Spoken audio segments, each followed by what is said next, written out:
नमस्कार विद्यार्थी मित्र. मागील तासिकेमध्ये आपण मंद हालचालीचे दोन प्रकार अभ्यासलेलो. यामध्ये ऊर्ध्वगामी हालचाली आणि दुसरा आहे क्षितिज समांतर हालचाली. या क्षितिज समांतर हालचालीचे ताण निर्माण करणारी बले आणि दाब निर्माण करणारी बले हे आपण अभ्यासलो. या बलांचा अभ्यास करत असताना त्या बलांमुळे निर्माण झालेल्या भूरूपांचाही अभ्यास आपण पाहिला आहोत. यामध्ये सर्वप्रथम आपण वलीकरण म्हणजे काय, वलीचे भाग आणि वलीचे प्रकार अभ्यासला आहोत. तर आजच्या तासिकेमध्ये आपण विभंग म्हणजे काय याचा अभ्यास पाहणार आहोत. पृथ्वीच्या भूपृष्ठातील काही हालचाली या मंद असतात. या मंद हालचाली जेव्हा क्षितिज समांतर किंवा आडव्या दिशेने कार्य करतात तेव्हा कठीण भूपृष्ठास किंवा कठीण खडकांना तडे किंवा भेगा पडतात.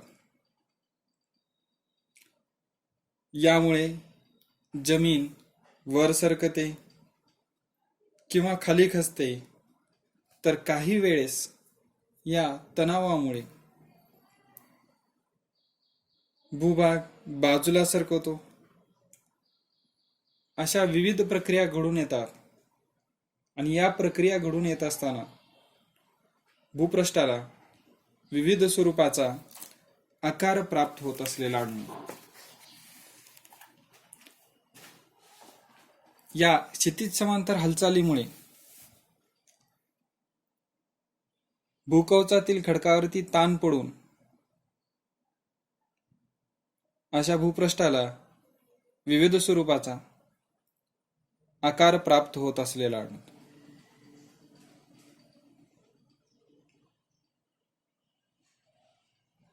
यामध्ये आपण सर्वप्रथम विभंग किंवा प्रस्तरभंग म्हणजे काय अभ्यासूया. भूपृष्ठातील क्षितिज समांतर मंद हालचालीमुळे कठीण खडकाच्या थरांना तडे किंवा भेगा पडतात. या भेगावरील कमी जास्त व असमान ताण निर्माण झाल्यामुळे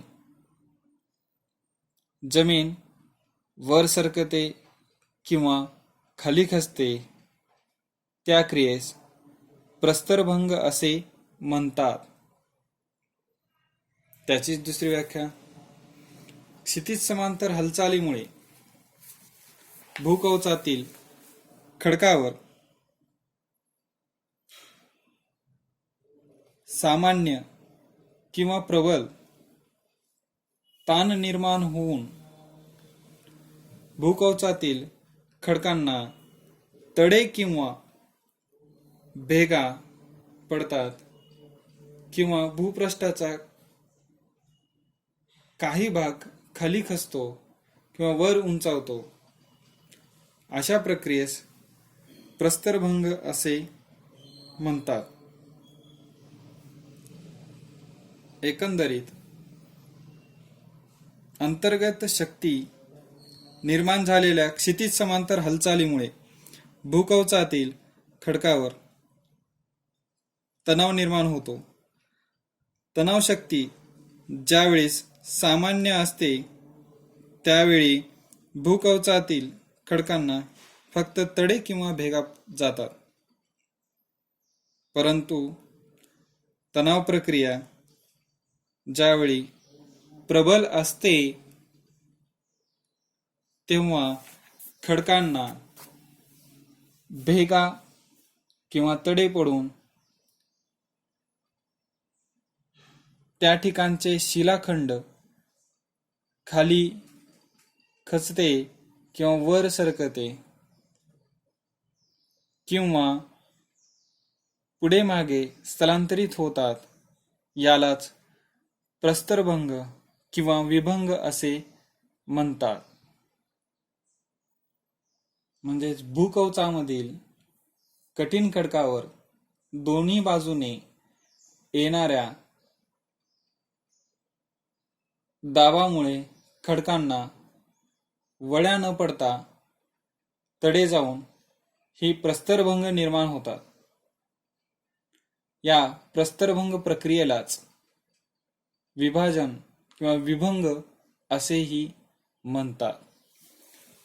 तर विद्यार्थी मित्रांनो, या व्याख्येवरून आपणाला एक लक्षात येते, विभंग किंवा प्रस्तरभंग म्हटले असता भूपृष्ठातील अंतर्गत भागामध्ये क्षितिज समांतर हालचाली ज्यावेळेस कार्य करतात, त्यावेळेस या हालचालीमुळे खडकावरती ताण कमी जास्त पडल्यामुळे त्या खडकांना भेगा किंवा तडे पडतात. तर एवढेच नव्हे, तर भूपृष्ठाचा काही भाग वर सरकतो किंवा खाली सरकतो किंवा एकमेकाच्या विरुद्ध दिशेने सरकत असलेला आढळतो. त्यानुसारच भूपृष्ठाला गटपर्वत आणि खचदरी अशा स्वरूपाचा आकार प्राप्त झालेला आढळतो. पृथ्वीच्या अंतरंगातील एकमेकाच्या विरुद्ध दिशेने होणाऱ्या बलामुळे खडकांच्या स्तरात ताण निर्माण होतो. या ताणामुळे खडकांना तडे पडतात. तडे गेलेल्या भागात खडक विस्थापित होतात. हे विस्थापन अधोगामी, ऊर्ध्वगामी किंवा क्षितिज समांतर असल्यामुळे खडकाच्या विस्थापनानुसार विभंगाचे विविध प्रकार पडतात आणि या प्रकारांचा अभ्यास आपण पुढील प्रमाणे पाहणार आहोत. यामध्ये नंबर 1 सामान्य विभंग. क्षितिज समांतर तणावक हालचालीमुळे भूकवचामधील खडकामध्ये तणाव निर्माण होऊन प्रस्तरभंग रेषा निर्माण होते. प्रस्तरभंग रेषेजवळील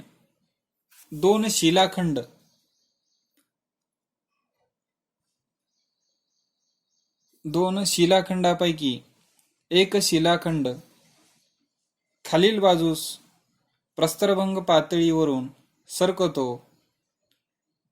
जेव्हा ही क्रिया गुरुत्वाकर्षणाच्या तत्वाला अनुसरून होते, म्हणून या क्रियेस प्रस्तरभंग म्हणजे साधा प्रस्तरभंग असे म्हणतात.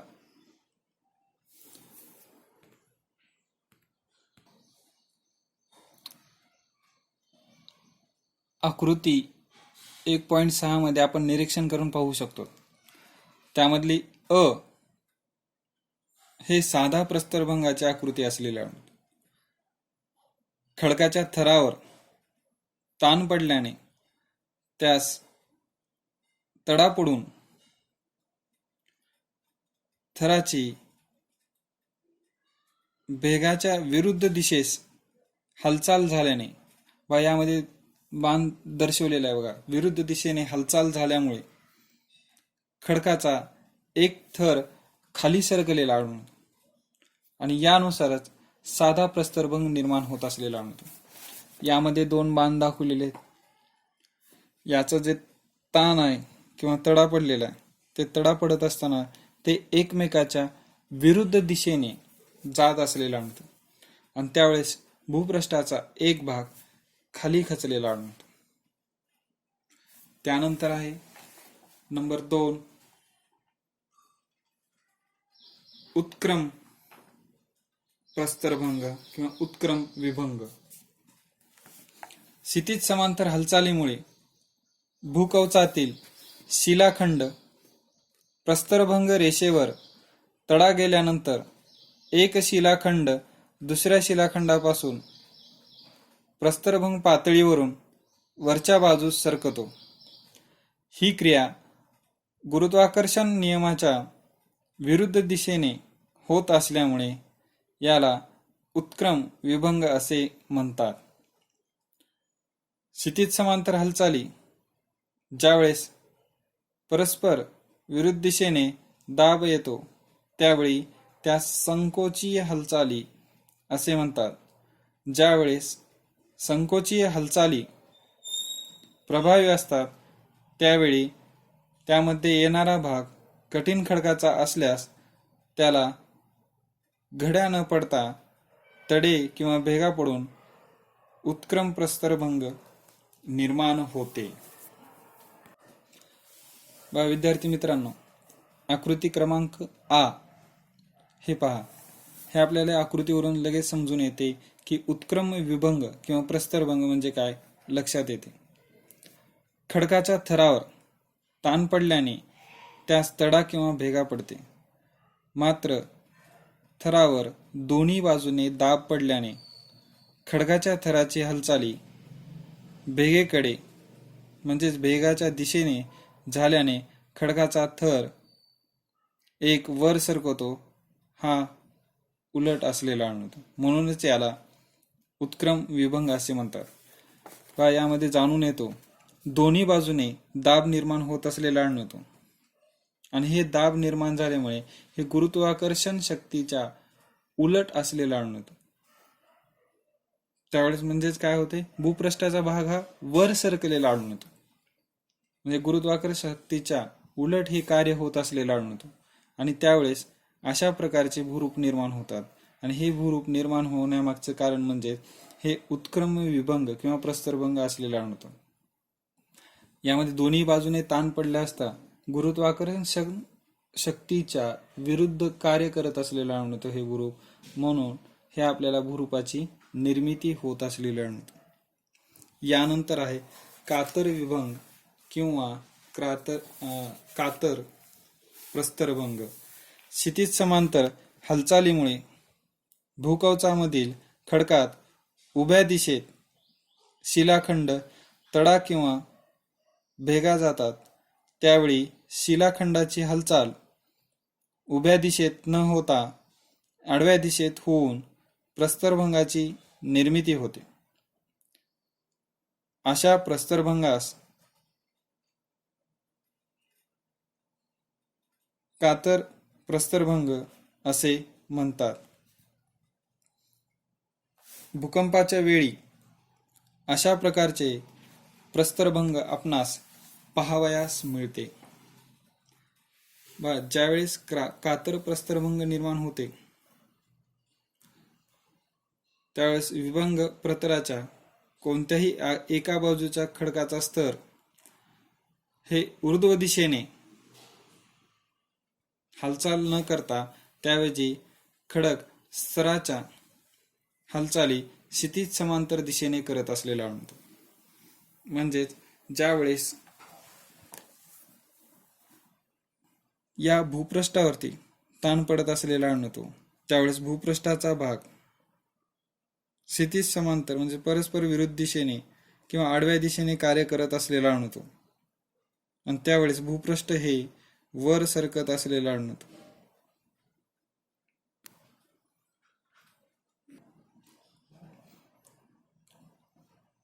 एक मिनिट विद्यार्थी मित्रांनो, कातर प्रस्तरभंगामध्ये भूपृष्ठ खालीवर न सरकता ते एकमेकाच्या विरुद्ध दिशेने कार्य करत असलेला, त्यामध्ये ई क्रमांकाची आकृती पहा. या भूपृष्ठावरती ताण पडले असता किंवा खडकावरती ताण पडले असता त्याला तडा किंवा भेगा पडल्यावर खडकाचा थर वर किंवा खाली न सरकता तो क्षितिज समांतरच म्हणजेच परस्पर विरुद्ध दिशेने म्हणजे आडव्या दिशेने सरकत असलेला आढळतो. त्यावेळेस कातर विभंग निर्माण होत असलेला आढळतो.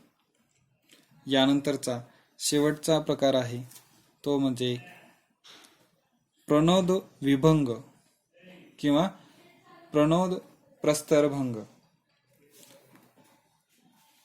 क्षितिज समांतर तीव्र संकोचीय हालचालीमुळे भूकवचामधील खडकावर दोन्ही बाजूने दाब जास्त असल्यामुळे घड्याची निर्मिती होत असतानाच घड्याच्या आसावर ताण येऊन घड्या विखंडित होतात. त्यामुळे भेगेच्या एका बाजूकडील घडीचा भाग दुसऱ्या बाजूवर सरकलेले किंवा झुकलेले दिसतात. यांनाच प्रणोद प्रस्तरभंग असे म्हणतात. अशा प्रकारचे प्रस्तरभंग हिमालय पर्वत प्रदेशात काश्मीर पासून आसामपर्यंत पाहावयास मिळतात. बघा विद्यार्थी मित्रांनो, यामध्ये ई आकृती आहे वरून 3 नंबरची. ज्यावेळेस प्रणोद विभंग किंवा प्रस्तरभंग निर्माण होते त्यावेळेस काय होतंय, त्या भूपृष्ठाला तडा पडल्यावर खडकाच्या थरावर दोन्ही बाजूने कमी अधिक दाब निर्माण होत असलेला. हे दाब निर्माण झालेल्या नंतर भूपृष्ठाचा एक भाग हा दुसऱ्या थरावर येऊन पडतो हे आपल्याला आढळून येतो. ई क्रमांकाची वरून 3ऱ्या नंबरची आकृती जर पाहिलो त्याच्यावरती दाब निर्माण झाले असता भूपृष्ठाचा काही भाग हे इतर भूपृष्ठावर जात असलेला आढळतो. म्हणजेच एकमेकावरती सरकत असलेला नव्हतं. एक भाग भूपृष्ठाच्या खाली जातो तर दुसरा भाग हा भूपृष्ठाच्या वरती जात असलेला नव्हतो. आणि त्यावेळेस अशा प्रकारचा प्रस्तरभंग निर्माण होत असलेला आढळतो. आणि अशा वेळी विभंग प्रतलाचा कोन 45 अंशापेक्षा कमी असलेला आढळून येतो. तर विद्यार्थी मित्रांनो, आजच्या दशकामध्ये आपण विभंग किंवा प्रस्तरभंग म्हणजे काय आणि विभंगाचे प्रकाराचा अभ्यास पाहिला. धन्यवाद.